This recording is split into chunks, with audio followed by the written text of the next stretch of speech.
Ya estamos grabando. Bien, nosotros efectivamente, ahí está, vemos que la historia de la filosofía tiene una especie de dinámica. Esa dinámica consiste en que surge un pensamiento embrionario que se va gestando, que se va consolidando, que va adquiriendo cada vez un mayor espesor, una mayor consistencia, y cuando llega a su cenit, este pensamiento filosófico omniabarcador trata de explicar toda la realidad. En realidad la filosofía es la única disciplina cognitiva que trata de explicar toda la realidad en su conjunto. Es decir, las ciencias son ciencias positivas porque mientras una se dedica a estudiar la Tierra, la otra estudia las células, la otra estudia la materia, la otra estudia el alma humana, la otra estudia el pasado, pero la filosofía es el estudio de la totalidad de lo real. Es la única disciplina de conocimiento que estudia toda la realidad en su conjunto. Por eso el filósofo en general tiene que estar bien informado. Yo siempre digo, el que solo sabe de filosofía no sabe ni siquiera filosofía, porque el filósofo tiene que tener formación en física, en lenguaje, en ciencia, en método, en lógica, en lingüística, en historia, en política. Y tras que surge este gran filósofo, que es como el que trata de dar explicación de toda la realidad, surge a la par, o quizás como consecuencia de esta imposibilidad de dar una explicación superior a la que ha dado el filósofo, que ha sintetizado todos los saberes de su época, surge un periodo de crisis en la filosofía. Esto siempre ha pasado. Ese periodo de crisis es porque claramente los filósofos dicen, bueno, después de Aristóteles, o soy aristotélico y trato de superar a Aristóteles, de ser más aristotélico que Aristóteles, o invento otra escuela de pensamiento. En general, los filósofos tienden a querer ser originales, es decir, uno de los vicios, que también podría ser una virtud del filósofo, es decir, bueno, yo para hacer filosofía tengo que decir algo nuevo.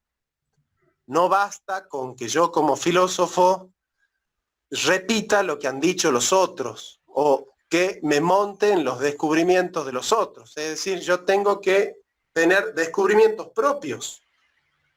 Correcto. Tras la llegada de Aristóteles, la filosofía ha tenido, de Platón y de Aristóteles, la filosofía ha tenido una crisis porque, claro, no es posible ser más grande que Platón y Aristóteles. Es casi imposible tener ese tamaño o superar ese tamaño, esa envergadura de filosofía, ¿no? Y surgen filosofías menores, escuelas menores de pensamiento como la megárica, la filosofía estoica, la epicuria.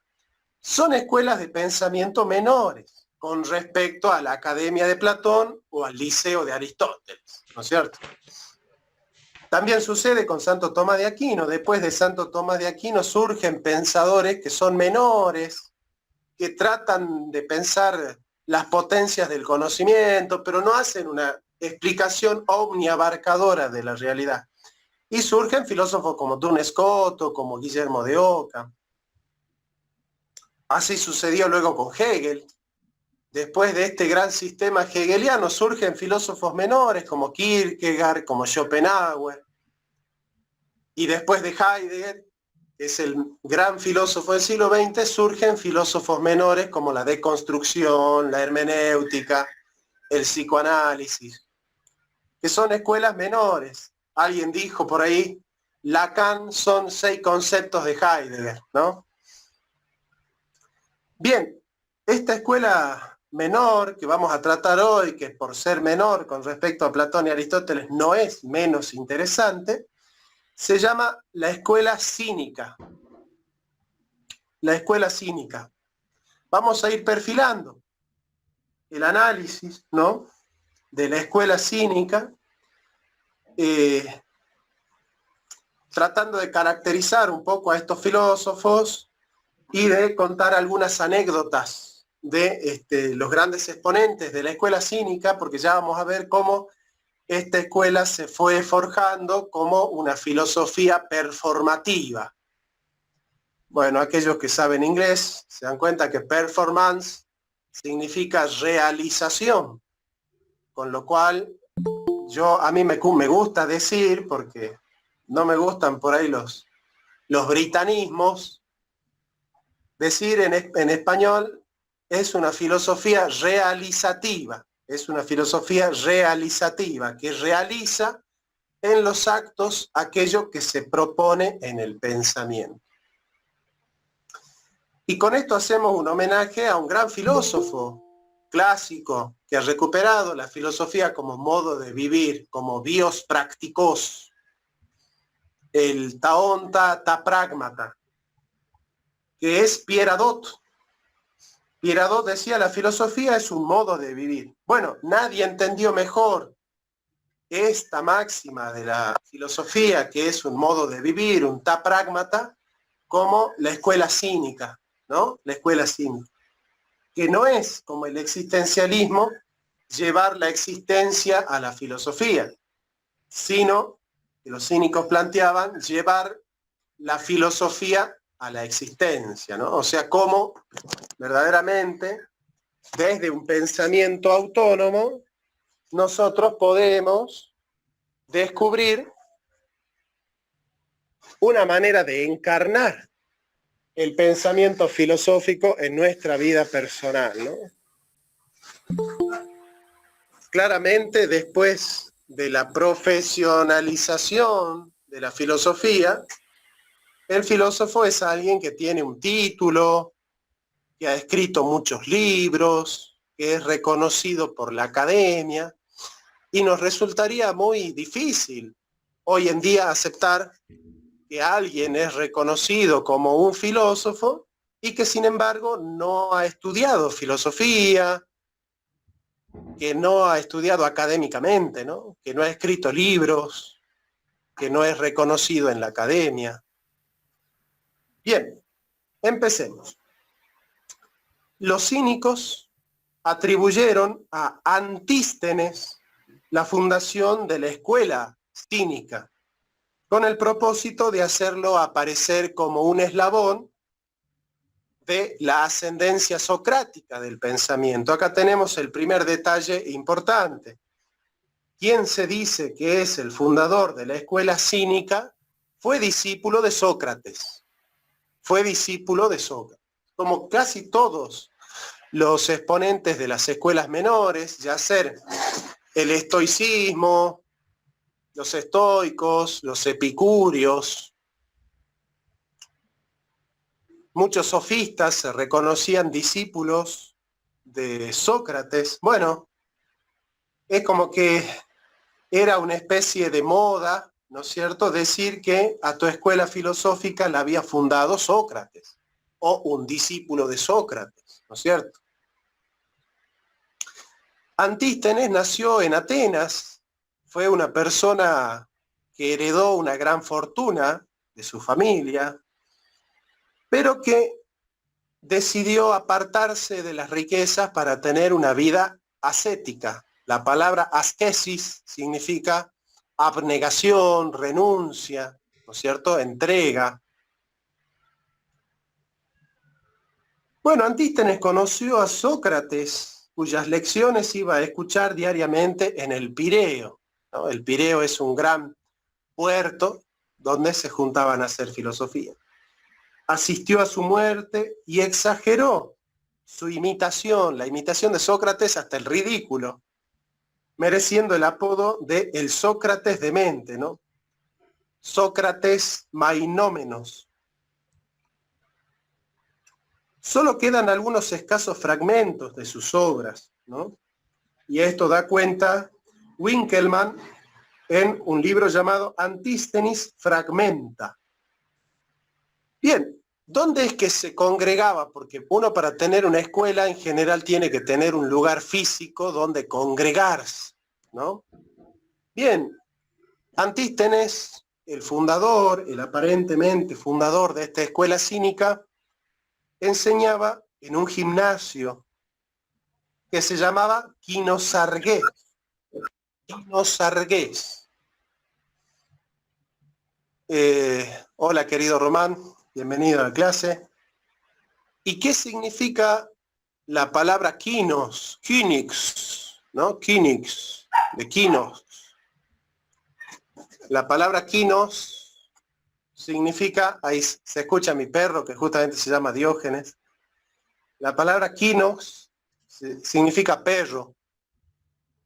Significa perro. ¿Eh? Entonces, en general, ha quedado la anécdota, ¿no es cierto?, fundante, de que un cínico es alguien que no se adapta a las costumbres, que no se adapta a las normas establecidas, a las reglas establecidas, porque es un cínico, es decir, es alguien que, como los perros, prescinde de las normas, sobre todo perro callejero, ¿no? Prescinde de las normas. Entonces, este Quinosargués era el gimnasio donde, bajo la advocación de Heracles, se reunían los proletarios atenienses y los extranjeros de baja condición. Ya nos da cuenta de que esta escuela filosófica es una escuela para errabundos, lincheras, una escuela filosófica para perros callejeros, para gente pobre, esclavos, ¿no es cierto? Es una escuela de las clases menores. Dio a su enseñanza un tono agresivo, irónico e insolente. Se burlaba de la democracia ateniense y de las costumbres de sus contemporáneos. Despreciaba las artes, la dialéctica y toda ciencia que no tuviera utilidad práctica para una vida virtuosa. Escribió contra Platón un diálogo que se llama Patos, rechazando la teoría de las ideas. Vamos a ver concomitantemente a otro fundador de la escuela cínica, que se llamaba Diógenes, ¿no? Diógenes. Así se llama mi perro en honor a este filósofo, Diógenes. Diógenes tiene muchas anécdotas, ¿no? Ya vamos a tocar un poco la filosofía de estos cínicos, pero bueno, Diógenes es un personaje muy simpático. Ustedes saben que las pitonisas eran una especie de mantra, de profetisas, de hechiceras, que auguraban el destino. Y claro, estas hechiceras trabajaban en lo que se llamaba el oráculo, y es el oráculo más conocido de Grecia antigua, se llamaba el oráculo que estaba ubicado en la ciudad de Delfos. Bueno, Diógenes quería ser famoso. Antes de fundar la escuela cínica junto con Antístenes, Diógenes quería ser famoso. Entonces acude a las famosas pitonisas y les pregunta, ¿qué debo hacer para ser famoso? ¿Qué debo hacer para ser famoso? Y las pitonisas le dicen, tenés que cambiar el valor de la moneda. Tenés que cambiar el valor de la moneda. Claro, la palabra moneda en griego se dice nomos. Nomos es moneda. De ahí viene la palabra, es moneda corriente, es una costumbre. La palabra moneda significa costumbre. Con lo cual, la palabra nomos significa ley, costumbre y moneda. Porque claro, la moneda fue instalada, ¿no es cierto?, como una convención social para poder comerciar. Con la palabra nomos significa convención social, costumbre, ley, norma, institución, y también significa moneda. Este Diógenes entendió literalmente la profecía de la pitonisa y para hacerse famoso comenzó a acuñar moneda falsa, comenzó a falsificar monedas. Claro, no tardaron mucho los atenienses en darse cuenta que Diógenes estaba cometiendo un delito, ¿no es cierto?, falsificando moneda, y en la sentencia lo condenaron al ostracismo. Ustedes saben que para los griegos antiguos el ostracismo, perdón, el ostracismo es la peor de las condenas. Imagínense ustedes que a Sócrates, en la Apología de Sócrates nos cuenta Platón, que le ofrecen el ostracismo, la muerte, y Sócrates elige la muerte. Imagínense ustedes que un ateniense vive afuera de Atenas y está condenado a una vida miserable, a una vida esclava. Era peor el ostracismo que la muerte. Bueno, entonces Diógenes comienza ya su periplo de anécdotas diciéndole a los atenienses, ustedes no me condenan a irme, yo los condeno a quedarse. Ustedes no me condenan a irme, yo los condeno a quedarse, dice Diógenes, ¿no? Y empieza ya a perfilarse la vida de un filósofo, ¿no? De un filósofo desafiante, de un filósofo que atenta en contra de las normas establecidas, ¿no? Y vamos a ver esto, en qué consiste esto, ¿no? Los cínicos negaban los conceptos universales y solamente admitían la realidad de lo particular y de lo concreto. Se cuenta que la Academia de Platón definió al hombre como el único animal bípedo implume. Platón decía, bien, los animales que son bípedos tienen pluma y los animales cuadrúpedos tienen pelos. El único animal que es bípedo y no tiene plumas es el hombre. Y la palabra pollo en griego se dice pleto. La palabra pollo se dice pleto. Y Platón en griego se dice plato, ¿no? Son palabras muy parecidas, hasta a veces se decía plato al pollo.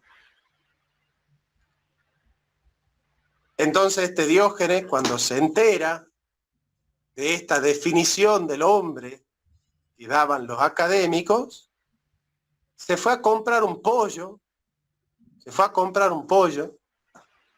y empezó a pelarlo al pollo, empezó a desplumarlo al pollo. Y una vez que el pollo estaba totalmente desplumado, pasó por el patio de la academia y gritó, "Hic plato", y arrojó el pollo desplumado. Hic plato. ¿Qué significa hic plato?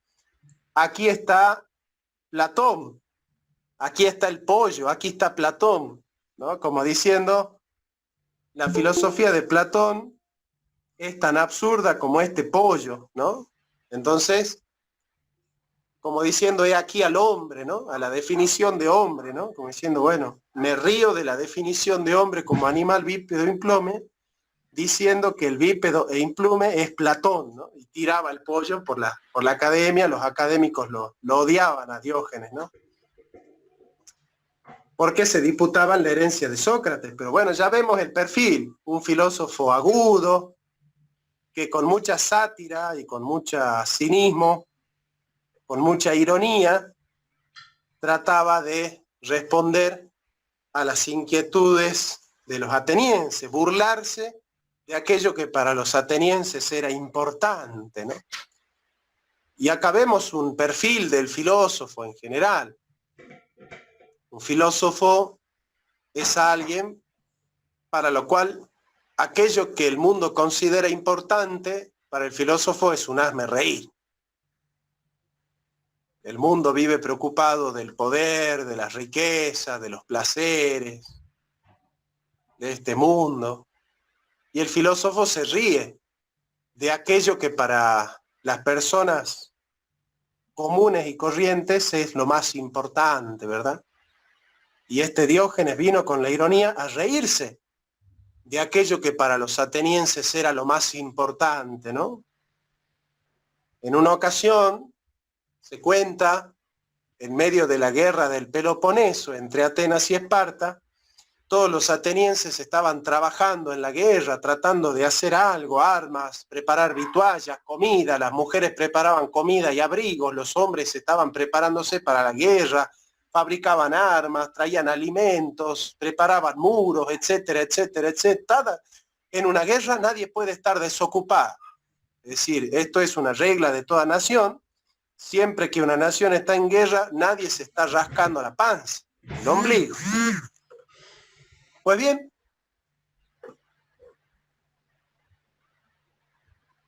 este Diógenes estaba sentado en la playa, tomando sol, y los atenienses le decían a Diógenes, mirá, si vos no haces algo, te vamos a mandar preso, o te vamos a hacer esclavo y te vamos a mandar a la guerra, porque no podés estar desocupado mientras todos estamos preocupados en la guerra.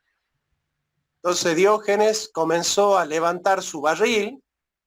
Diógenes tenía un barril en el cual él vivía, y tenía un cuenco de madera. Cuando Diógenes vio que un niño estaba armando un cuenco con sus manos y estaba tomando del cuenco de sus manos, se dio cuenta que el cuenco de madera ya no servía y lo tiró y dijo, ya no lo necesito. Este personaje agarró el barril que tenía y comenzó a subirlo por la colina y a bajarlo, como Sísifo, que estaba condenada, ¿no?, a subir y a bajar la colina. Bueno, este Diógenes subía y bajaba el barril, lo empujaba hacia arriba y lo bajaba, lo empujaba y lo bajaba, estuvo todo el día. Entonces los atenienses se acercan y le preguntan, dice, Diógenes, ¿qué estás haciendo? Yo también estoy ocupado, dijo, yo también estoy muy ocupado.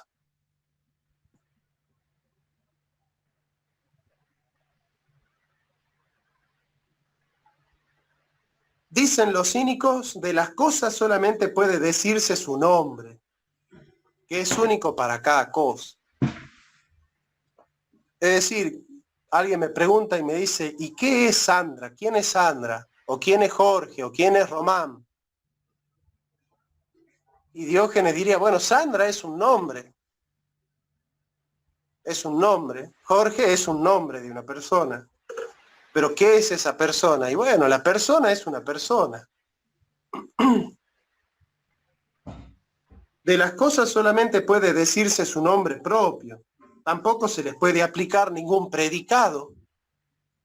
Puede decirse que el hombre es hombre, pero no que el hombre es bueno, que es malo, que es lindo, que es inteligente, que es importante. Tampoco puede definirse la esencia de las cosas ni sus primeros elementos.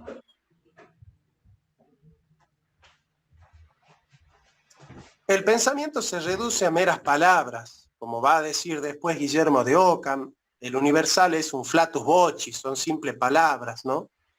Y Wittgenstein va a recoger eso y va a decir, la filosofía solo consiste en juegos del lenguaje.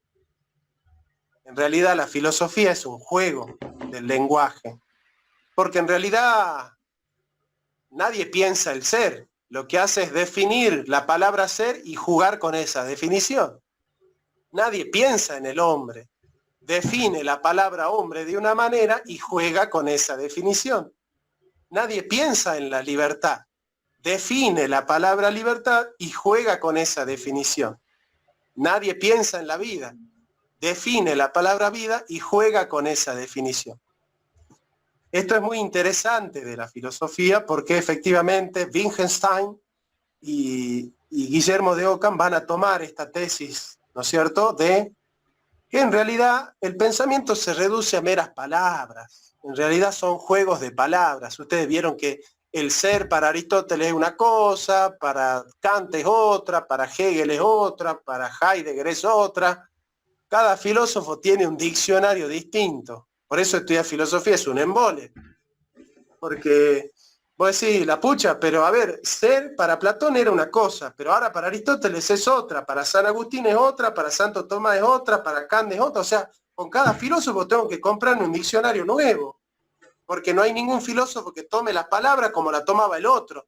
Es como que cada filósofo dice, no, yo voy a hablar de la libertad, pero yo defino la libertad de esta manera.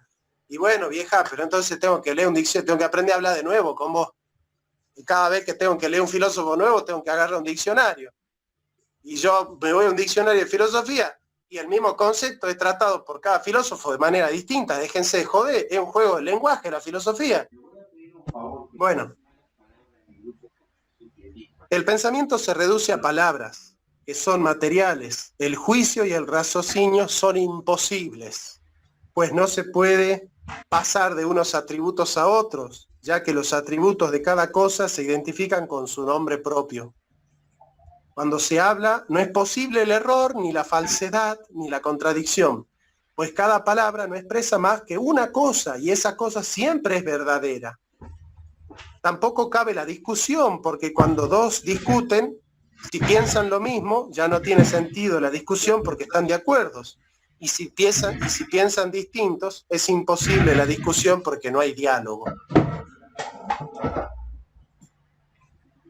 Entonces ellos van a empezar a crear lo que va a quedar para la historia de la filosofía como una definición ostensiva. Una definición ostensiva. ¿Alguien sabe lo que es una definición ostensiva? ¿Alguien escuchó hablar de lo que es una definición ostensiva?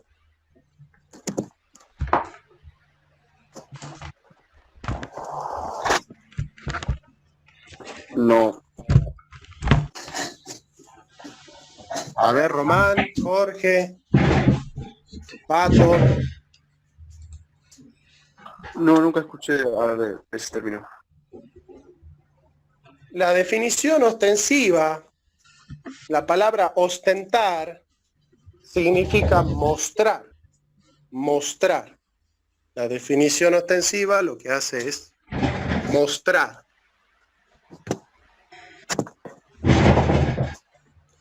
Mostrarla a la definición, ¿no?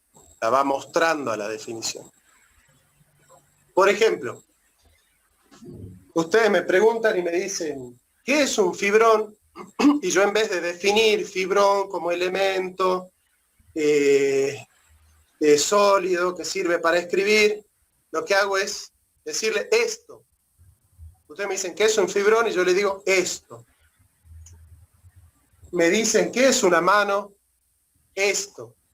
¿Qué es un hombre? Este es un hombre. Bueno, esas son definiciones ostensivas, ¿no? Como cuando nosotros decimos, viendo a Maradona jugar, esto es un jugador de fútbol, ¿no? Es una definición ostensiva, superlativa, ¿no? Esto es un jugador de fútbol, esta es una persona, este es un santo, ¿no? Este es un amigo. Le voy a pedir un favor, que no hable malas palabras en el grupo porque yo soy sintetista. Nietzsche tiene en uno de sus grandes libros, que escribió al final de su vida, una definición ostensiva, ecce homo, he aquí al hombre. Nietzsche dice, si alguien quiere saber qué es un hombre, estudie mi biografía.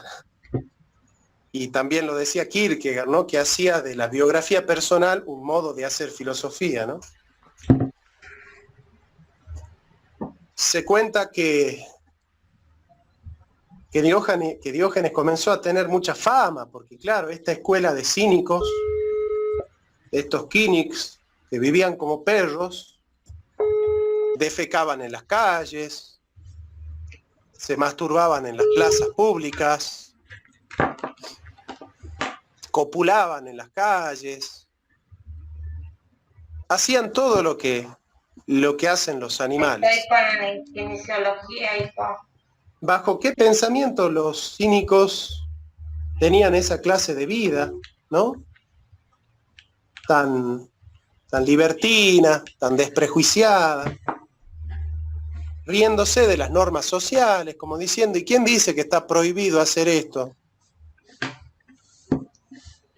Vamos a desarrollar eso. Primero que la virtud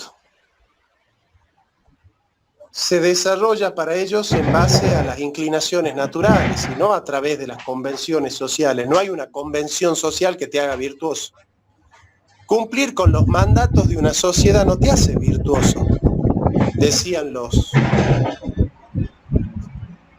cínicos. Y esto es algo bastante interesante de pensarlo, ¿no? Vamos a pensar de una manera parecida a cómo pensaban los cínicos.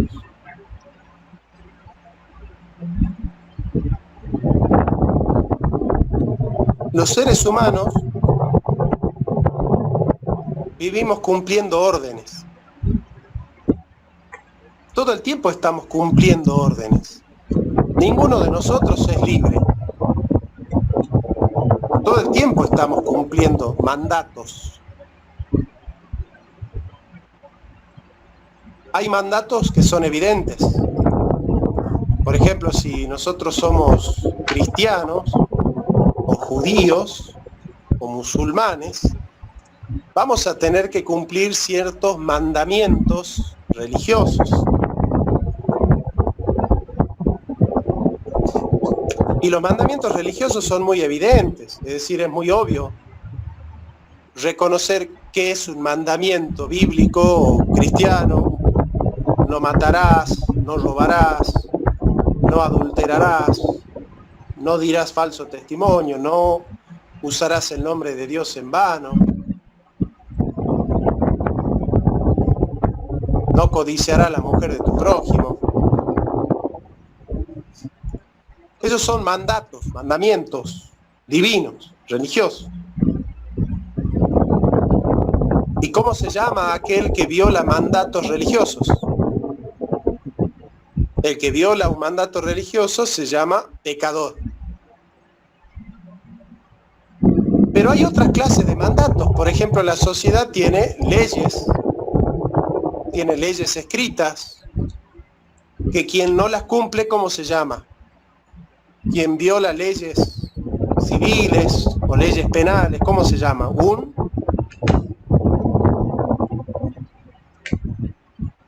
criminal, delincuente.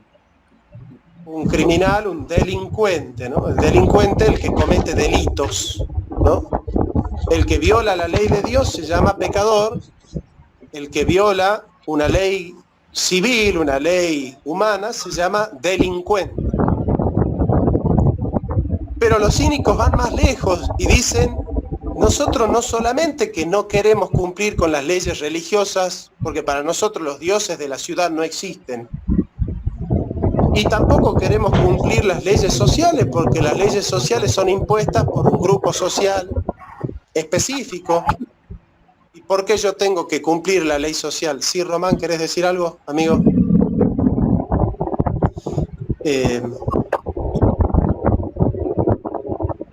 ¿No? Hola, ¿se me escucha? Sí, Román, sí. Sí, quería preguntarte, ¿cómo se llaman esas leyes que cumplimos en sociedad? No sé si son leyes, normas, código de convivencia.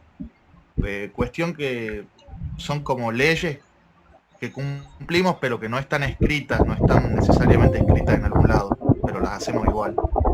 ¿Cómo se llamaría? ¿Y cómo se llamaría el que desobedece eso? Bueno, ahí es que estamos yendo para ahí. Como decimos en Salta, para ahí estamos yendo. Para ahí estamos yendo. El que desobedece las leyes divinas es evidente, es un pecador, salta a la vista. El que desobedece una ley civil, una ley penal, salta a la vista, un delincuente cae preso. Salvo que se dedique a la política, ahí ya no va a caer preso, ¿no? Bueno. hay ciertos mandatos que nosotros los obedecemos y que no nos damos cuenta que los estamos obedeciendo. Foucault les llama dispositivos, porque nos disponen a vivir de una manera y nosotros creemos que somos libres y estamos funcionando según ese dispositivo, ¿no? Nos dispone, ¿no?, a vivir de una determinada manera sin que nosotros lo sepamos. Y no somos libres, simplemente navegamos en ese dispositivo. Esos mandatos que nosotros cumplimos se llaman usos y costumbres. Son usos y costumbres. Que yo tengo una palabra para llamarlos, que son las solencias. Yo les llamo solencia porque, claro, la palabra solencia viene de soler, de solere, soler. Cuando nosotros utilizamos soler, cuando decimos, bueno, solemos hacer esto, solemos hacer aquello, solemos vestirnos de esta manera, solemos pensar esto de estas cosas, solemos escuchar este tipo de música, solemos peinarnos de esta manera, comprarnos esta ropa, solemos ir los fines de semana a tal lugar, a tal otro, los argentinos solemos hacer esto, lo otro. Son solencias.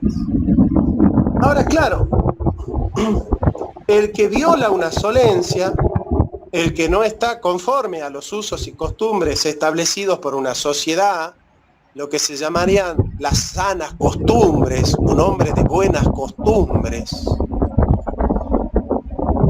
Un hombre de malas costumbres no es un delincuente. Por ejemplo, si yo ahora me saco la remera y comienzo a dar la clase sin remera, no estoy cometiendo un delito. Nadie puede hacerme un juicio y mandarme preso por dar un curso de Zoom sin remera. O por empezar a putear ahora en el curso. Eso no es un delito. Pero ustedes sentirían algo raro. Ustedes dirían, caramba, esto que está haciendo Jonathan, yo siento que es como que él no está haciendo las cosas bien, como que él no se está comportando bien. Obviamente, si ustedes van al Código Civil, al Código Penal, no van a encontrar una infracción mía. Pero van a decir, este Jonathan no está respetándonos, no nos está respetando. Y ese mandato, la solencia, el que la viola, no es un delincuente y no es un pecador. Entonces, ¿qué es el que viola una solencia? ¿Cómo se llama? Aquel que viola usos y costumbres. ¿Podría ser un transgresor? Bueno, Un desadaptado. bueno, pero claro, transgresor es el pecador y el delincuente también, ¿no? Desadaptado no sería. Un inadaptado, ¿sí, Pato? Sí, no, inadaptado, sí, eso.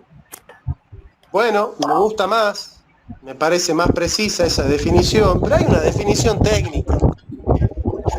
Un De aquel- disidente, Jonas, disidente. Disidente, dice Román, me gusta más, me parece más una definición medio política. Me gusta, me quedo con la de Pato, de todas maneras. Pero hay una palabra técnica para mencionar. Insolente. Claro, Sandra, exactamente. El que viola una solencia es un insolente, exactamente. El insolente es el que no se adapta a las solencias, fíjense, ¿no? El que no se ajusta a lo que solemos hacer. Es un insolente, no es ni un delincuente, ni un pecador. Tampoco es un inmoral. Porque el insolente no es que está violando principios éticos, ¿no es cierto? Pero fíjense ustedes cómo estamos cumpliendo todo el tiempo normas éticas, mandatos éticos. Recuérdense que la ética se enuncia como una prescripción. Tú debes. La ética se enuncia en un lenguaje prescriptivo, es un mandato la ética. Mandatos morales, mandatos divinos, mandatos sociales, mandatos culturales. Estamos presos de los mandatos. Y si alguno de ustedes dice yo quiero vivir independientemente de los mandatos, o termina preso o termina muerto, ¿no? Porque en esta sociedad disciplinaria solamente podemos vivir en sociedad si nosotros somos dóciles a esos mandatos. Y ahí surge lo que Freud, Adorno y Horkheimer van a llamar el malestar en la cultura. Porque claro, si el hombre tiene que vivir cumpliendo mandatos, bueno, ese imperativo que se impone a la subjetividad humana, que se llama el super yo, el mandato del padre, siempre nos instala ante la posibilidad de que siempre somos infractores. O somos pecadores porque hemos mentido, porque hemos fornicado, porque hemos usado el nombre de Dios en vano. O somos inmorales porque hemos fallado al amigo, hemos traicionado la confianza de un amigo. O somos delincuentes porque no hemos pagado un contrato, porque hemos abusado de un trabajador que trabajaba para nosotros. O somos insolentes porque no nos adaptamos a las costumbres de la sociedad.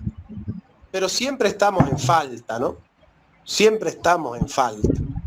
Nadie puede levantar la mano y dice yo cumplo todo a la perfección, cuando me ven y cuando no me ven, ¿no? Incluso si ustedes buscan, por ejemplo, Santiago 2:10, carta de Santiago de la Biblia, capítulo 2, versículo 10, Santiago dice: quien quiere cumplir los mandamientos de Dios y los ofende en un solo punto, se hace culpable de haber violado toda la ley de Dios por completo. Bueno, es un panorama muy desolador. Como Ulises, que volviendo de Troya pasa por las islas Cícladas, donde hay sirenas que cantan y atrapan a los marineros, y los marineros ceden ante la tentación, se vuelven locos y no vuelven más. Ulises pasa por las islas Cícladas y le pide a los marineros que lo aten al mástil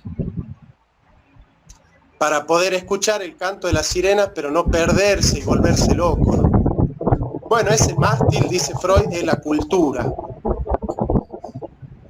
que reprime los instintos primarios. Y claramente la represión de los instintos primarios es la cultura. ¿Y qué hacen estos cínicos ya antes de Freud? Dicen, para que el hombre sea libre, tiene que desatender los mandatos culturales. Bueno, Freud no sostenía eso, ¿no? Pero los cínicos dicen, para liberarnos de la neurosis, del malestar en la cultura, de la tensión que impide nuestra libertad, nosotros vamos a desatender el nomos, la costumbre, lo instituido, la institución es lo instituido por la sociedad. No nos vamos a regir por esos mandatos, porque la virtud es autarquía. Autarquía, ¿no? La palabra autarquía viene de autos, que significa por sí mismo, y arque, que significa poder. El poder de uno mismo, como va a decir después Zaratustra, solo es obediente aquel que no se obedece a sí mismo, ¿no? Se le imparten órdenes a quien no sabe ni desea obedecerse a sí mismo. Y claramente la mayoría de las personas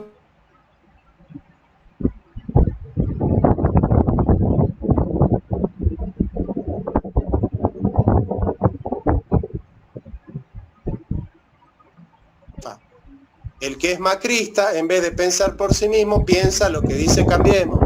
El que es liberal, en vez de pensar por sí mismo, piensa según lo que dice Milei. El que es marxista, en vez de pensar por sí mismo, piensa con lo que dice Marx. El que es peronista, en vez de pensar por sí mismo, piensa lo que dice Perón. Y el que es cristiano, en vez de pensar por sí mismo, piensa lo que dice la Biblia, lo que dice el cura de la parroquia. Es decir, el hombre es un menor de edad. Por eso Mariano Moreno decía, los hombres no ven más de lo que se les dice, no ven más de lo que se les muestra, ni oyen más de lo que se les dice. Los hombres viven atribulados por los mandatos sociales, culturales, por los mandatos de lo políticamente correcto. Y no nos demarcamos porque si somos insolentes nadie nos contrata para el trabajo, tenemos pocos amigos, nuestra familia nos mira raro. Entonces decimos, no, yo para vivir en esta sociedad me tengo que adaptar a esta sociedad y tengo que cumplir ese mandato. Bueno, los cínicos dicen, no, yo quiero ser libre del mandato. No es que yo quiero encontrar la manera más sana de cumplir con el mandato. A mí se me ocurre no cumplirlo al mandato, dicen los cínicos. ¿Quién dice que hay que cumplir con el mandato? ¿No? Se me ocurre no cumplirlo y proponer la autarquía. La virtud basta por sí misma para proporcionar la felicidad. Autarqué pros eudaimonía. La autarquía genera la felicidad. De hecho, la palabra eudaimonía significa llevarse bien, llevarse bien con el daimon. El daimon es la conciencia personal, no es la conciencia colectiva, es la conciencia individual. Solo es feliz aquel que sigue sus propios mandatos personales, su conciencia.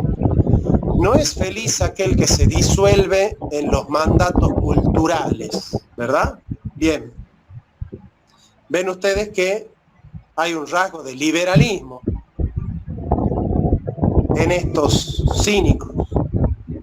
Puede enseñarse y aprenderse, pero más que con teoría se alcanza con la praxis, con el ejercicio, con la ascesis, con el esfuerzo, el ponos, el esfuerzo y sobre todo con la imitación de los sabios.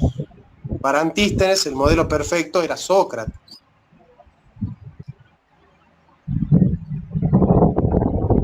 Se cuenta que Diógenes estaba tomando sol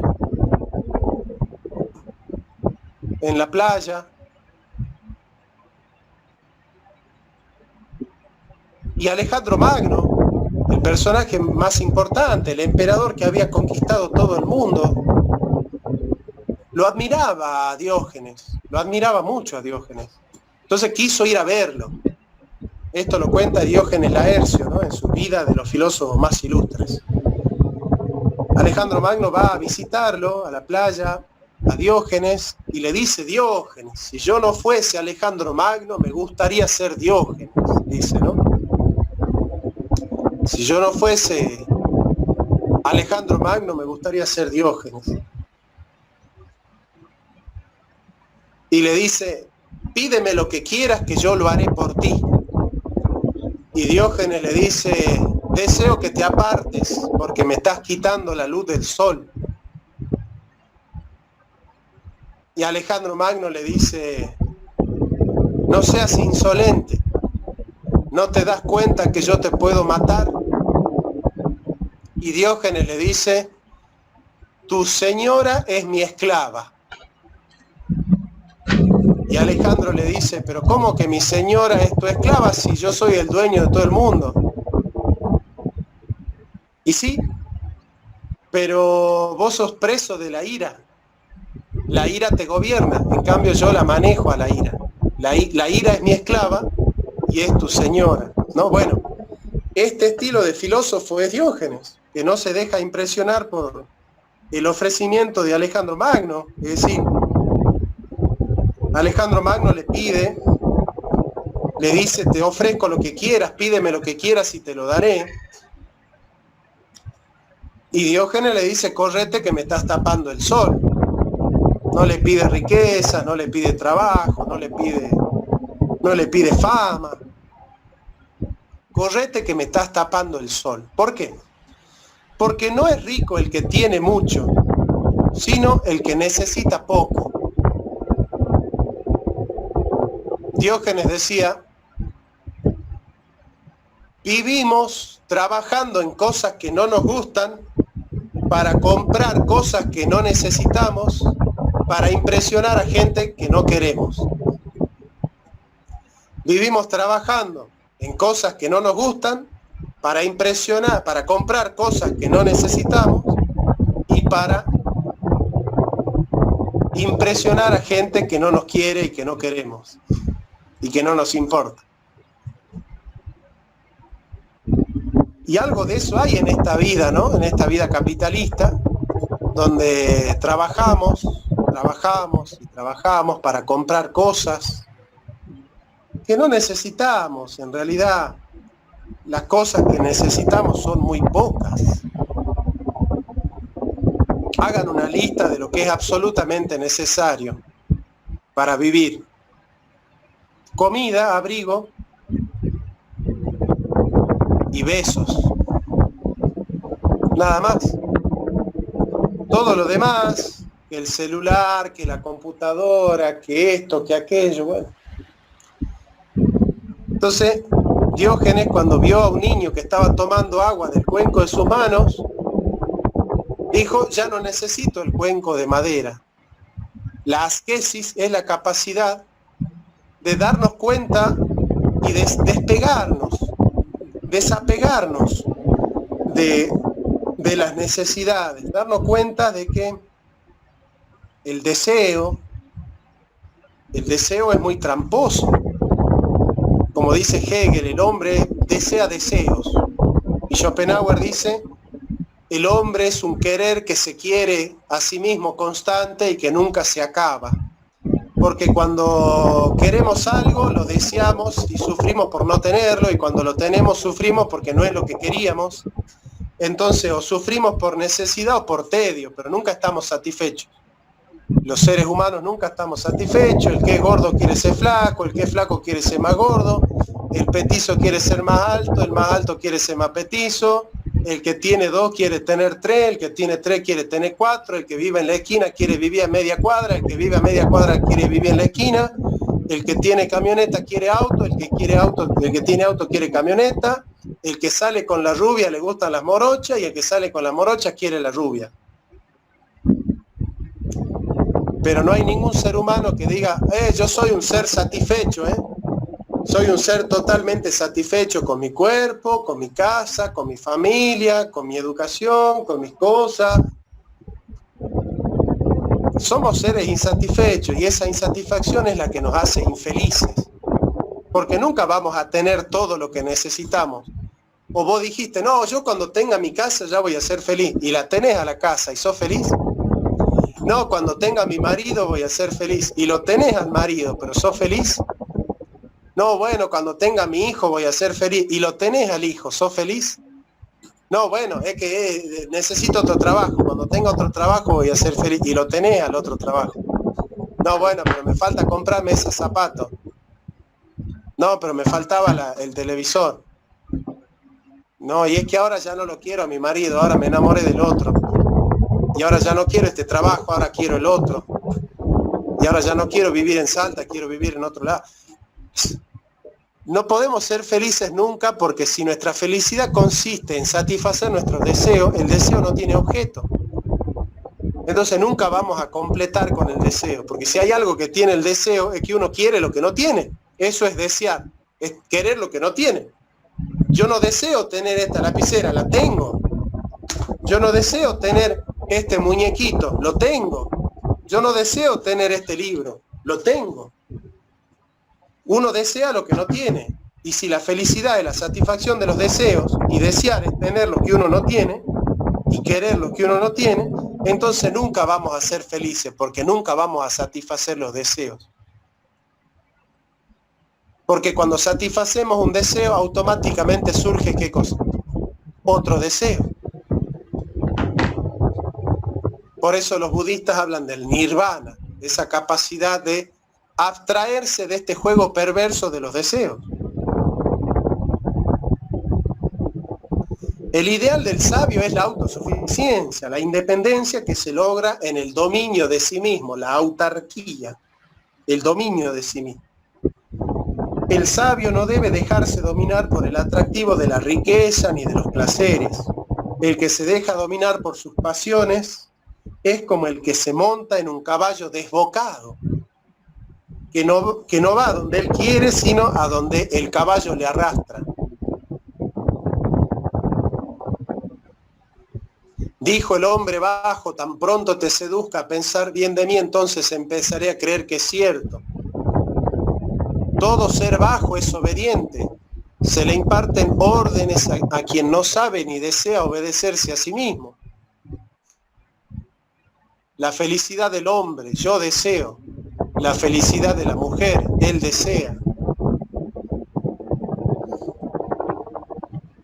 Y lo dice el Martín Fierro, el que obedeciendo vive nunca tiene suerte blanda, mas con su soberbia agranda el rigor en que padece. Obedezca el que obedece y será bueno el que manda. Bueno, ese no es un gaucho muy combativo, que digamos, ¿no? El canto al gaucho es un gaucho derrotado, es un gaucho llorón, es un gaucho obediente. El que toma al gaucho en el punto culminante, ¿quién es? ¿Martín Fierro o Sarmiento? ¿Quién es el que escribe un libro donde el gaucho es un gaucho luchador, un gaucho rebelde, un gaucho revolucionario, un gaucho admirable, un gaucho realmente que hace la historia? Sarmiento, el Facundo de Sarmiento, este representante de la barbarie que es Facundo Quiroga, es un gaucho combativo, es un gaucho que se enfrenta a los unitarios en Oncativo, en la Tablada. Es un gaucho que se enfrenta al unitarismo. En cambio, el gaucho que plantea el Martín Fierro es un gaucho derrotado. El que obedeciendo vive nunca tiene suerte blanda, mas con su soberbia agranda el rigor en que padece. Obedezca el que obedece y será bueno el que manda.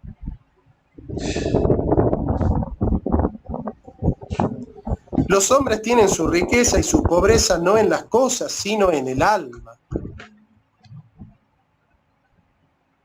El ideal del cínico es la vida natural, sin Estado, sin instituciones sociales, sin familia, con un amor libre, el comunismo de mujeres y sin el cuidado de la educación de los hijos. Bueno, si ustedes leen todo esto, dicen, bueno, el progresismo de hoy busca una sociedad cínica, ¿no? Porque dice, es la vida de los instintos naturales, sin convenciones sociales, sin Estado, sin instituciones sociales, sin familia, con un amor libre, el poliamor, por ejemplo, la vida hippie, el comunismo de mujeres y sin preocuparse por la educación de los hijos. Para el sabio no hay patria, ni leyes, ni familia, ni diferencia de clase. Sus hermanos y parientes son todos los hombres. De hecho, Antístenes es el primero, y Diógenes son los primeros que acuñan el término cosmopolités. Cuando le preguntaban a Diógenes, si vos sos ciudadano, ¿de qué ciudad? Yo soy ciudadano del mundo. Soy un cosmopolita, un ciudadano del mundo.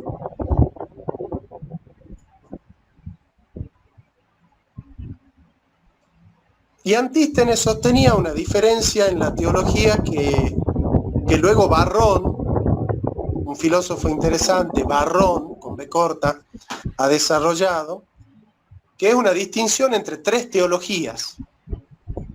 Vamos a ver lo que dice primero Antístenes. Rechazaba los dioses nacionales de la religión oficial. Los dioses son muchos según la ley de los atenienses, pero es solo uno según la naturaleza. Antístenes dice, si yo me dejo llevar por el orden natural, llego a la conclusión de que hay un solo Dios.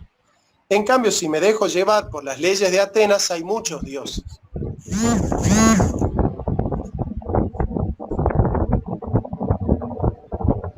El mejor culto de ese Dios único no son los templos, ni las oraciones, ni los sacrificios, sino la virtud, la autarquía. Y esta definición de el Dios natural, que es único, y el Dios político, que es la religión política, que es politeísta en Atenas, de una definición que va a tomar Varrón para decir hay tres clases de teología. La teología política, que es la teología de los estados. Por ejemplo, la España de Isabel la Católica tiene una religión política. ¿Por qué? Porque vos, para ser un conquistador católico, un encomendero católico, español tenía que ser católico. No podía ser luterano y trabajar para Isabel la Católica y Fernando VII. Es más, tenías la obligación de adoctrinar en el cristianismo a los indios que trabajaran para tu encomienda. Totalmente.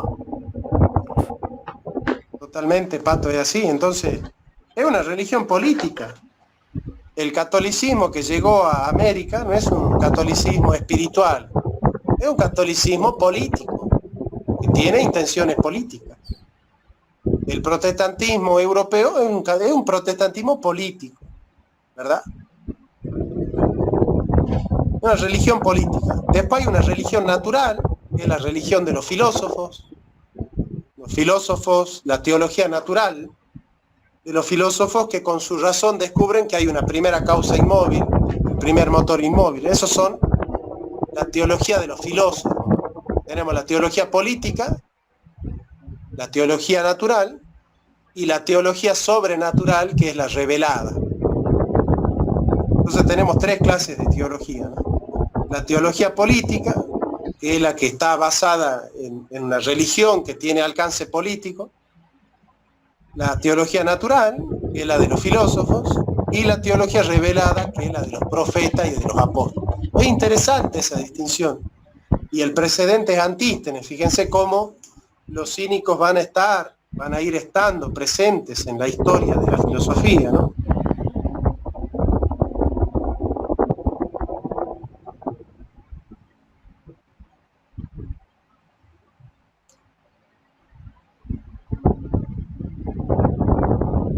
Se cuenta que Diógenes salía por las calles con una linterna, al igual que Sócrates, que buscaba un sabio, y le preguntaban a Diógenes: ¿a quién buscas? Busco a un hombre honesto, decía, ¿no? Estoy buscando a un hombre honesto.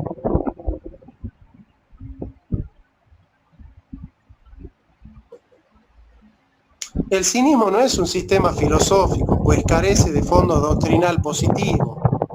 Es más bien un movimiento esencialmente negativo, subversivo y demoledor, de oposición a todos los valores sociales y culturales, a los refinamientos y complicaciones de la vida ciudadana, que trata de sustituir por pretendida sencillez de la vida natural. Los cínicos, basándose en la contraposición de los sofistas entre lo natural y lo civil, se anticiparon a las apologías rusonianas de la vida salvaje, pero sin su carácter sentimentaloide. Para ellos, el sabio debe ser insensible a todo, menospreciar los respetos humanos y las opiniones comunes, libertarse de todos los deseos y de todas las necesidades. Debe ser absolutamente libre y para ello debe retornar a la vida natural, prescindiendo de todas las leyes civiles y de todos los artificios sociales, que no son más que convencionalismos, de donde provienen las luchas políticas, las ambiciones y en definitiva las guerras. Todos los hombres son hermanos y no deben haber distinciones sociales, de raza, de religión, no deben haber esclavos. El sabio no debe tener familia ni preocuparse del cuidado de la mujer y de los hijos, que deben ser comunes. El sabio no tiene más patria que el mundo. Los cínicos, más que filósofos, fueron agitadores populares, que no combatían con argumentos racionales ni oponiendo su doctrina a otras escuelas, sino con las armas de la ironía, del ingenio mordaz, de la burla muchas veces soez.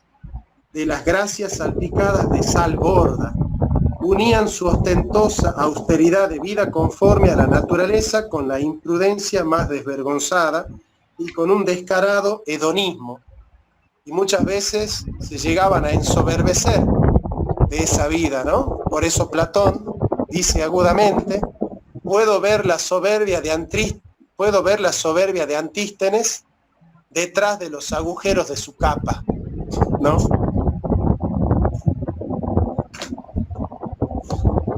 Porque muchas veces tener una vida santa te hace soberbio, ¿no?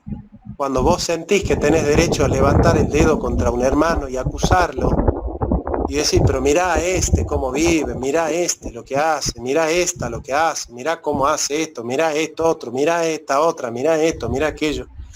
Cuando nosotros vivimos así, señalando con el dedo, en el fondo está operando la soberbia, porque si nosotros supiésemos que cuando señalamos con un dedo, hay otro dedo que nos señala a nosotros más grande, y no sé si seríamos tan enjundiosos en la crítica, ¿no? Y tan despiadados a veces, ¿no? En la condena. Entonces muchas veces conocer la verdad, practicar el bien, nos puede generar la soberbia, que en definitiva es el augurio de la perdición. Por eso, ante todo, siempre tiene que estar cultivada la humildad. La palabra humildad viene de humus, darse cuenta de que somos polvo y al polvo volveremos. Y esa humildad, para los cínicos era una humildad material, porque para ellos solo existía lo material, en el fondo debe traducirse en una humildad espiritual, ¿no? Y una persona puede tener mucho dinero y ser humilde, y una persona puede ser pobre y ser soberbia, y ser orgullosa, ¿cierto? Porque en realidad la virtud no está en el bolsillo, la virtud está en el corazón, está en las costumbres, Claro, está en las maneras, en los sentimientos, ¿no?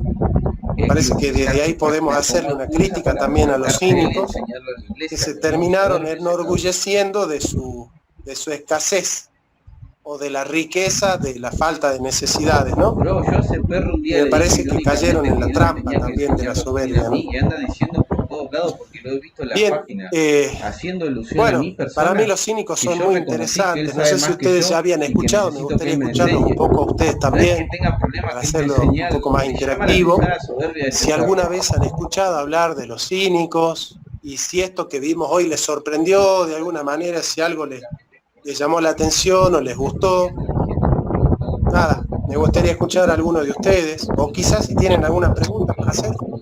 Tengo una pregunta. Dale. Vos dijiste que, claro, la virtud no se encuentra en seguir las convenciones sociales, o sea, en seguir los usos y costumbres, o eso dicen los cínicos. Así es. Entonces, ser tu propio amo, por decirlo así, obedecerte solo a vos mismo, sin importar las convenciones sociales, sería más virtuoso. Ahora, ¿no será que en realidad por ahí vos no sos virtuoso por seguir convenciones sociales, pero la sociedad en su conjunto sí es más virtuosa si, por ejemplo, tiene unas convenciones sociales que favorecen su desarrollo, el desarrollo del conjunto? Mirá, es excelente lo que preguntás y tenés razón. En realidad lo que pasa es que los cínicos no están viendo al hombre como un animal político, social, comunitario, sino que son medio liberales. Están viendo al hombre desde el individualismo. No están queriendo fortalecer la vida colectiva, sino que están pensando en el hombre individualísticamente, digamos. Entonces, sí, tenés toda la razón. Digamos, una de las críticas que se le puede hacer a los cínicos es que no están pensando en el hombre colectivo, en el hombre que vive en sociedad, sino que están desarticulando la vida social. Y la vida social no está en contra de la naturaleza humana. O sea, no hay una oposición entre sociabilidad y naturalidad, porque la vida social del hombre es una inclinación natural, forma parte de la naturaleza. El hombre naturalmente es un ser político y social, forma parte de su naturaleza, no es algo que le viene extrínsecamente al individuo, sino que nace del individuo. La politicidad, la vida en sociedad, la vida en comunidad, Es una necesidad natural, es una inclinación natural, forma parte de lo que es el hombre, digamos. La vida social no es algo que coarta la vida individual, sino algo que la completa la vida individual. Porque la naturaleza humana es una naturaleza de un ser viviente, racional y político. Claramente, claramente. Está muy bien lo que decís, Pato. Gracias. ¿Alguna pregunta? ¿Algún aporte? ¿Alguna duda? ¿Algo que les haya gustado? Sí. Bueno, a mí en particular me gustó muchísimo esta clase. Yo había escuchado mucho de Diógenes y te quería preguntar si era verdad, y que si podés contar también esa parte, si era verdad que él también descubre que finalmente no necesitaba la tinaja donde vivía, si es que era una tinaja. Ah, bien, sí, claro, claro. Sí, sí, él la usaba muchas veces para cubrirse del frío, ¿verdad? Pero sí, la mayoría de las veces andaba desnudo. Como les digo, tenían sexo en las calles, porque había muchas mujeres que eran cínicas también. Y sí.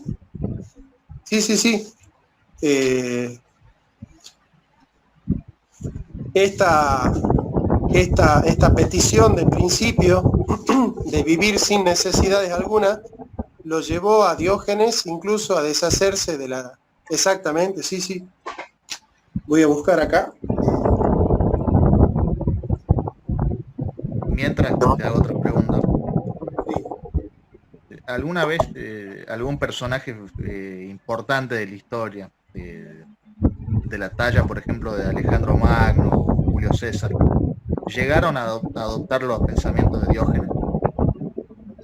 Difícil, porque los gobernantes llegan a gobernantes por haber hecho la carrera política, ¿verdad? Y un gobernante que adopta el cinismo, lo que tiene que hacer es dejar de gobernar, ¿no? Y yo no sé cuántos gobernantes quieren dejar de gobernar a los otros, digamos. Hay un caso muy interesante. A ver, contame. No necesariamente de cinismo, o sea, de la escuela de Diógenes, pero sí de un gobernante que no necesariamente quería dejar de gobernar. Si me das un segundo, ahí lo comparto para la clase. Bueno, con todo gusto, dale. Hasta que Román encuentre, ya nos avisa, comía carne cruda, Diógenes bebía de un pequeño cubilete, hasta que viendo a un niño beber en la palma de su mano, arrojó su vaso, ¿no? Es lo que les contaba yo, ¿no? Como cosa innecesaria. Tenía un tonel por habitación, tipo Chavo del Ocho. Despreciaba todo pudor y satisfacía todas sus necesidades en cualquier lugar. De esta manera pretendía endurecer su cuerpo por medio de las privaciones y la fatiga para lograr la libertad completa del espíritu, con la indiferencia hacia todas las cosas, en lo cual ponía la virtud y la felicidad. Tomó por modelo a Heracles, a cuya semejanza he domado fortísimos atletas y bestias ferocísimas. La ignominia, la ira, el temor, el deseo, el placer, es el más cruel y engañoso de todos.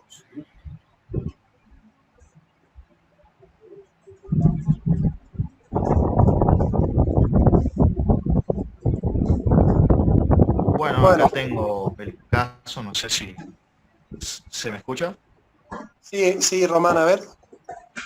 Bien, bueno, acá cuenta, ¿no?, que había, resumiendo todo, había una gran lucha que llevaba el Imperio Romano contra cierto pueblo, bueno, creo que eran bárbaros. Estaban trabados en Monte Álgido, a 12 millas de la ciudad, de una ciudad, de la ciudad más cercana, ¿no? Entonces, los romanos van a buscar a Lucio Quincio Cincinato,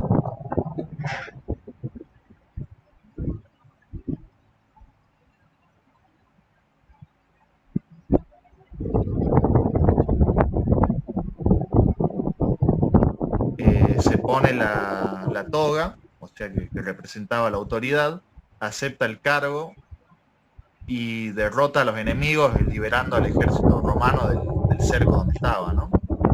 Y dice que regresa a Roma celebrando el triunfo y abdica del cargo de dictador después de solo 16 días, a pesar de que la duración era de 6 meses, y vuelve a cultivar su posesión. Bueno, quería compartir de que me parece un gran ejemplo de gobernante que sin ambición, ¿no? Digamos. Pero vos fijate que no se puede ser, es lo que yo, en el fondo tu aporte viene a confirmar lo que yo te dije.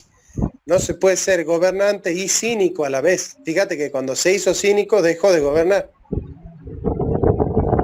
O sea, es importante gobernar que aplique la teoría cínica, porque si la aplica ya deja de ser lo que es, digamos. ¿Me entendés? Como decir, bueno, que va a ser, no, bueno, iba a decir un ejemplo que no. Como decir, qué sé yo, ser socialdemócrata e inteligente. Es imposible las dos cosas juntas, digamos. Claro, nada, se entiende. Y bueno, ya te hago la última pregunta y con esto creo que ya finalizo. Sí. ¿Algún paralelismo, algún parecido entre el pensamiento de Diógenes con el anarquismo? Bueno, en realidad sí y no.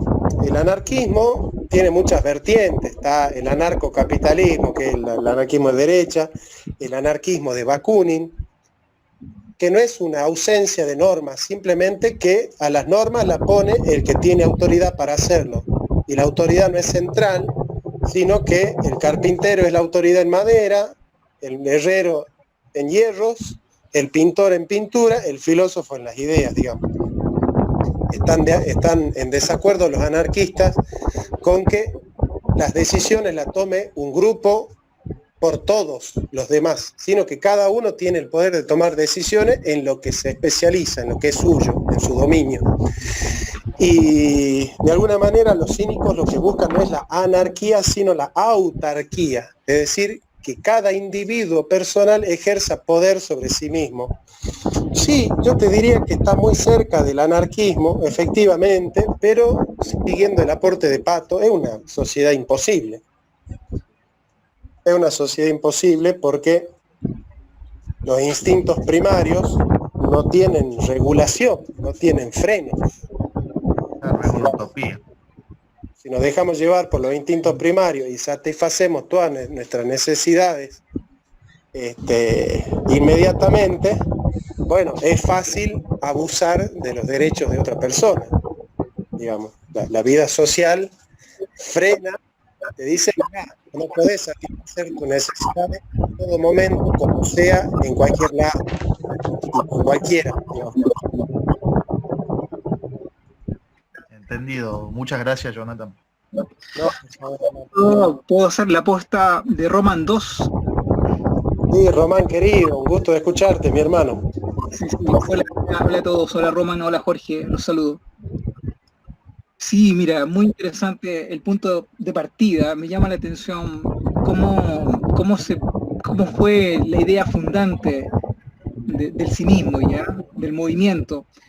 Me gustó mucho lo que has comentado de que al parecer no tienen un mensaje positivo, una doctrina, y me parece ser un movimiento más bien reactivo.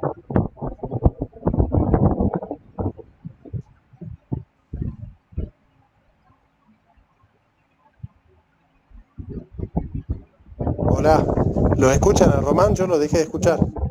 Y quizás buscan, por el extremo, por supuesto, pero buscan, creo, una sociedad de individuos. No creo que de comunidad, no con un sentido de comunidad como se entiende actualmente, o de relaciones sociales, sino una sociedad de individualidades, pero así a lo tipo Nietzsche. Así que me gustó mucho la clase, Jonas. Felicitaciones. Bueno, Román, mira, yo te diría que no buscan ni comunidad ni sociedad, y te voy a explicar por qué. La comunidad se da cuando los individuos tienen un conjunto de principios y valores. Eso es lo que la posmodernidad está destruyendo. Al destruir los principios y valores, está destruyendo la comunidad. ¿Qué prima en la comunidad? Principios y valores. ¿Qué prima en la sociedad? El contrato. La sociedad se da cuando hay un contrato. De hecho, la sociedad moderna surge con el contrato social. Ahora, el contrato social implica una renuncia. Vos fíjate lo que dice Thomas Hobbes, que trata este tema. Thomas Hobbes dice: los hombres librados a sus propios instintos tienden a librar una lucha de todos contra todos. Homo homini lupus. El hombre es un lobo para el hombre. Claro, entonces lo que dice Thomas Hobbes es, para evitar esa anarquía, esa guerra civil, esa anarquía, lo que tenemos que hacer es cada uno tiene que entregar su soberanía a un gobernante, para que el gobernante, el Leviatán, pueda impartir justicia y generar la sociedad adecuada, un contrato social donde pueda haber seguridad y paz social, digamos, y terminemos con las guerras civiles, que por ejemplo terminó matando y destronando a Carlos I en Inglaterra, en el siglo XVII. Entonces, de alguna manera, la sociedad, el contrato social implica una renuncia a la autarquía, una renuncia al dominio propio, que es justamente lo que no quiere hacer el cinismo. Entonces, no sería propio hablar de una sociedad de cínicos, porque los cínicos son individualistas. Justamente lo que ellos no quieren es que un individuo ejerza poder sobre el otro, que es lo que hace la sociedad con el contrato social. Claro, pero al mismo tiempo, Jonas, no hay una especie de tratar de conjugar una libertad fuerte con un autodominio, porque en el fondo ellos me da la impresión de que no se entregan, no son esclavos de los instintos, pero sí que valoran el traspasar las barreras sociales, tienen deseos, los pueden seguir, obedecer, pero ellos buscan libertad y autodominio. Bueno, así lo estoy viendo, pero ¿qué me comentas? Claro, pero si ellos quieren construir una comunidad, ya tienen valores que no los imponen cada uno a sí mismo, sino que lo impone el colectivo. Entonces, de alguna manera es como que los cínicos son una suma de individualismos, que no llega a ser sociedad, que no llega a ser comunidad. Y es lo que está buscando el progresismo y el neoliberalismo, buscan eso, que nosotros no seamos más que una suma de individualismo. Por ejemplo, ¿nosotros qué decimos? El derecho a la vida es un valor de la comunidad occidental. ¿Qué dice el progresismo? El derecho a la vida no es un valor que articula la sociedad. Cada una tiene derecho a respetar la vida o no. Si la mujer respeta la vida, no aborta. La que no respeta la vida, sí abortará. Entonces no es el valor de la vida algo que articule la comunidad. Nosotros los progresistas queremos destruir el valor de la vida para que no sea el respeto a la vida lo que nos articula como sociedad, como comunidad, sino que aquel que respete la vida, que la respete y que tenga derecho a respetarla, porque esta ley no va a obligar a abortar a nadie, y la que no respete la vida, que tenga derecho a no respetarla. Entonces vos fijate cómo el progresismo es cínico porque está destruyendo los valores. Y está destruyendo los valores porque dice cada individuo tiene derecho a prescribirse su propia moral. No hay un amor común, natural, sino que cada uno tiene sus propios principios y valores. Para vos mentir está mal, para mí mentir está bien. Para vos tener 4 novias está mal, para mí tener 4 novias está bien. Yo tengo mis propios principios, mis propios valores, y yo te digo que para mí defecar en la iglesia no es malo. Y yo en nombre de la libertad quiero defecar en la iglesia. Entonces, fíjate vos cómo al romper con los principios y valores comunes de la sociedad, están rompiendo con la comunidad. ¿Por qué están rompiendo con la comunidad? Porque el neoliberalismo y el progresismo buscan que los individuos estén sin familia, sin Estado, sin soberanía, sin patria, sin instituciones, sin cuerpos intermedios, para que queden a merced de las grandes oligarquías financieras internacionales. Si la oligarquía financiera internacional tiene un freno, es porque hay familia, es porque hay Estado, porque hay un Estado soberano. Tengo dos dudas. Una, ¿es por esta razón de la incapacidad de los cínicos de formar comunidad que todos los intentos anarquistas, por lo menos los que yo tengo noticia, han fracasado, no han logrado formar un Estado ni ningún objetivo? En España la Segunda República duró, ¿cuánto? 2 años. No logran perseverar esos intentos de crear comunas anarquistas. Bueno, segundo aporte brillante de Pato, exactamente. Cuando un movimiento no puede generar una comunidad, tiene fecha de caducidad. Porque no es lo mismo una comunidad, como dice Platón, no es lo mismo una integración que un sancocho. No es lo mismo una mezcla que un entrevero. Entonces, si yo, no, bueno, mira, yo quiero una sociedad donde el que respeta la vida, que la respete, y el que no la quiere respetar, que no la respete. Bueno, así no se forma una comunidad. Una comunidad se forma así, diciendo, bueno, vos si tenés tus propios principios y valores, vos tenelo, no hay problema. Acá nosotros respetamos tu libertad de que con tus principios y valores vos puedas hacer lo que vos quieras. Bueno, es un sancocho, esa no es una comunidad. Esa es una mezcolanza de individualismos. Ahora, la comunidad no es una suma de individualismos.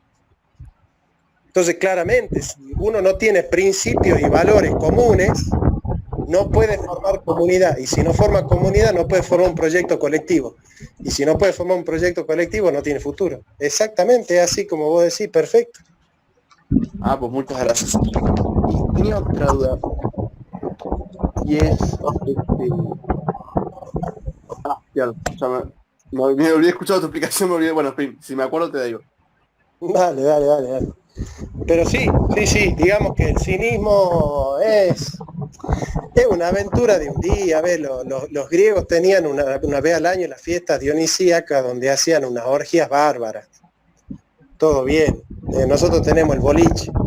Una vez al año uno se puede dar un permitido y decir, bueno, vamos a hacer vamos a desenfrenarnos siempre y cuando el desenfreno se dé entre aquellos que estamos de acuerdo con el desenfreno. Y si yo no me voy a desenfrenar con alguien que no hizo, que no quiere desenfrenarse. Lo que quiero decir es yo, el cinismo y todas estas modas hippies prenden en el adolescente un rato como para recuperar una subjetividad, pero no se puede con el principio del cinismo. Perdón, me acordé cuando dijiste esta canción de John Lennon, viste, esta de Imagine, viste, un mundo sin patria ni frontera y qué sé yo. Me suena todo lo que estás diciendo. Bueno, y esta ideología la exportaron a Hispanoamérica los piratas. Porque los piratas sabían qué ideología introducir en Hispanoamérica para destruir la patria grande, para destruir la comunidad, para destruir la identidad, para destruir los principios y valores, para destruir la tradición cultural del pueblo. Los piratas son los primeros sociólogos de la historia de la humanidad porque estudiaron la antropología, la cultura y la sociedad de Hispanoamérica para destruirla. Y lo dice Foucault en Las palabras y las cosas. Dice, las ciencias humanas no surgen para conocerlo al hombre, surgen para conocerlo y dominarlo mejor. ¿Y quiénes son los que han desarrollado la antropología, la sociología? Son los piratas, para destruir a Hispanoamérica, para destruir la identidad hispanoamericana. Obviamente, todas las ideologías que vienen de Inglaterra son ideologías de subordinación. El progresismo, el liberalismo, el neoliberalismo, son ideologías de subordinación, claramente son ideologías de subordinación. ¿O Bakunin dónde nació? ¿En Perú? Claro. Sí. Solo comentar que muy bueno el comentario musical de Patrick, me parece, ¿verdad? Sí, Pato, sí. Otro, Jonas, que aquí se puede concentrar muy bien con lo que va a ser después el movimiento cristiano, con el sentido de comunidad, ¿no es cierto? Entra muy bien la comparación. entre este movimiento cínico y lo que es el cristianismo en su originalidad, me parece. Totalmente, yo tengo un libro escrito donde en uno de los capítulos de desarrollo que a Jesús se lo confundió con un cínico. Efectivamente, a Jesús se lo confundió con un cínico. A ver si ya voy a mi biblioteca a buscar ese libro que escribí allá por el 2013, a ver si les puedo leer, si tengo la gracia de encontrarlo al libro. Acá está. Ahora vamos a ver si tengo la gracia de encontrar el capítulo. Imagínense ustedes que yo no soy tan cholulo de ponerme a leer lo que he escrito. Así que la última vez que lo leí fue cuando lo escribí. A ver. No tengo idea de tu libro, Jonas, lo dije porque se me ocurrió ya, pero mira qué sincronicidad. Y bueno, ya estamos de alguna manera somos comunidad, tenemos principios y valores en común.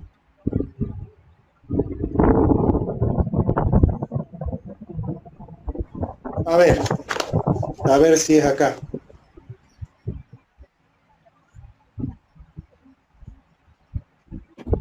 Perdón, ¿cómo se llama tu texto? Este libro se llama Historia y concepto de la autoridad en el cristianismo. Auspiciado por la Secretaría de Cultura, ahí lo encontré, dice: los sicarios eran mercenarios a sueldo que destinaban su vida al servicio de la desestabilización social en base a la búsqueda de una identidad nacional propia, negando el principio de autoridad romano, atentando contra la seguridad social en base al terrorismo y al saqueo. Los cínicos surgieron en el siglo IV a.C. con Antístenes y Diógenes. Podrían haber brindado los fundamentos filosóficos necesarios para apoyar el poder de los sicarios. Así, si bien los cínicos eran belicosamente pasivos, es verdad que hay una esencial subversión en sus principios que hacen de sus cosmovisiones propuestas sociopolíticas contradictorias al status quo romano y a la pax romana. Cínico viene de la palabra cínix, que significa perro. Los cínicos tenían en su santuario la escultura de un perro, y ellos efectivamente vivían como tales. Diógenes llegó a reprochar a Antístenes por no vivir como éste predicaba. Los cínicos causaron tal revuelta que confundieron a Sócrates con uno de ellos.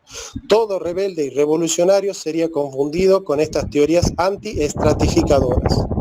Cuando el oráculo de Delfos le propuso a Diógenes cambiar el valor de la moneda, lo decía en tanto cambiar los valores instituidos, mas Diógenes cambió el valor nominal de la moneda y fue condenado al ostracismo. Este mito en realidad consagra la primera interpretación oracular, pues los cínicos son esencialmente rebeldes. Así pues, que Jesús sea visto como uno de estos maestros efervescentes y cínicos no es para nada descabellado. El concepto del reino celestial como levadura que fermenta la masa, Mateo 13:33, es precisamente un cambio, una renovación, una revolución que es interna y que deviene social y política. Entonces Jesús, con sus máximas de sabiduría agudas e ingeniosas y su comportamiento provocativo, pudo querer transmitir un mensaje social innovador que acabara con las estructuras patriarcales y de patronazgo sobre las que se sustentaban las desigualdades de aquella sociedad. Por esto, dicen algunos, Judas eligió seguir a Jesús, ya que coincidían en cosmovisión y el mismo Judas era sicario. De hecho, la palabra Iscariote significa sicariote. Y por eso el Evangelio de Judas exalta la particular relación de Jesús con Judas. Dicen algunos que es el elemento decisivo que sedujo del carácter de Jesús a Judas, era el de ser un subversivo. Muchos dicen que lo pudo haber conocido cuando Jesús estaba sacando a los cambistas del templo, ¿no? Y eso es como que enamoró a Judas, digamos, de Jesús, ¿no? Un tipo que a rebencazo lo está sacando a los cambistas del templo, ¿no? Y desafiando a los saduceos, que eran la casta de sacerdotes donde estaba el Sanedrín, por ejemplo. Así que bueno, es interesante porque yo ahí desarrollo un poco una de las cristologías de la Third Quest que ve a Jesús como un cínico, digamos. Yo voy por ese camino, digamos, de que el Jesús histórico, si es estudiado en profundidad, es visto como un maestro de sabiduría, al estilo como lo estudia Crozan, por ejemplo, en la Third Quest, que murió y que luego se fue creado el mito de Jesús, digamos, ¿no? El mito de la resurrección y de los milagros y todo eso por sus discípulos. Pero bueno, eso es un debate historiográfico y cristológico que no viene mucho al caso.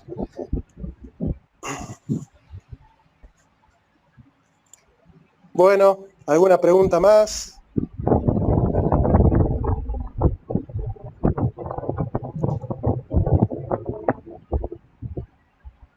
¿Siguen vivos? Bueno, quedamos ahí. Tengo preguntas. Dale, a ver. Digo que estoy vivo, pero no tengo preguntas. Ah, bien. Bueno, gente, quedamos entonces hechos, ¿tá? Hemos desarrollado ya los cínicos y para la clase que viene vamos a estudiar la lengua. Sí, Gisela. Hay como una contradicción, me parece, en eso de seguir los instintos y la conciencia individual. ¿Puede ser visto como una contradicción? Y sí, porque es ser esclavo de los instintos, pues, claro. Es decir, servir a las pasiones, que para ello la haces es liberarse de las pasiones, y por otro lado, vivir una vida como un perro, y los perros no son libres. Claro. Los perros no son libres. Digamos, pensar que un perro es libre porque hace lo que quiere sin tener norma, bueno, es un concepto de libertad muy raro. Sí, claro, sí, sí. Si la autarquía sería la conciencia individual, es contradictorio conseguir instinto. O sea, hay una falta de conciencia. Totalmente. Bueno, ellos entienden no la conciencia individual, ellos lo que quieren seguir es seguirse a sí mismos. ¿No? Claro. Seguirse a sí mismos, no hablan de conciencia. Pero sí, es raro porque, bueno, hay una película de unos hippies que se burlan de un compañero que trabaja, que estudia, que se levanta a las 6 de la mañana, y los hippies le dicen a este chango, bueno, vos sos un esclavo del sistema, nosotros somos libres, vos sos esclavo. Claro, este chango que se levantaba a las 6 de la mañana, tiene una empresa, los hippies están barriendo la calle y le piden trabajo, terminan laburando para el esclavo, los libres terminan laburando para el esclavo. Pues claro, el concepto de libertad hippie es absurdo. Por eso no van a conocer hippies de 70 años, pues no llegan a 70. No entendí el ejemplo de los hippies y la empresa. Los hippies se burlaban de este chango que trabajaba porque este se levantaba a las 7 de la mañana, era trabajador, estudiaba, cumplía las normas. Y le decían, vos no sos libre, nosotros somos libres, vos no. Pasan 20 años y este chango, que era esclavo del sistema, tiene una empresa, plata, si quiere salir de vacaciones, se va de vacaciones, si quiere comprar un auto, se compra el auto. Y los hippies que eran libres, lo cruzan a él, y ellos estaban barriendo la calle, estaban trabajando de barrendero. Y otros hacían malabares en la esquina, bueno, entonces le piden trabajo, porque ya no daban más, le piden trabajo a este que antes era esclavo y bueno, terminan siendo empleados de él. Es una película, pero lo que muestra es que, bueno, la libertad no es hacer cualquier cosa y seguir los instintos, digamos, porque el hombre es un ser naturalmente político. Gracias. Bien. ¿Alguien más? Gracias, Jonathan. Gracias, Gisela. Bueno, ahí veo, bueno, a ver, ¿quién no participó? Marilina, la tenemos ahí, a María Galich, a Jessica Medrano también la tenemos, que parecería que ese es Alex, ¿no? Jessica Medrano es Alex. Sí, ese soy yo, Jonathan, estoy aquí, gracias, muy buena la clase. Gracias, hermano, gracias, de verdad. Bueno, ha sido un placer, gente. Lo mismo digo, gracias por la Muchas gracias.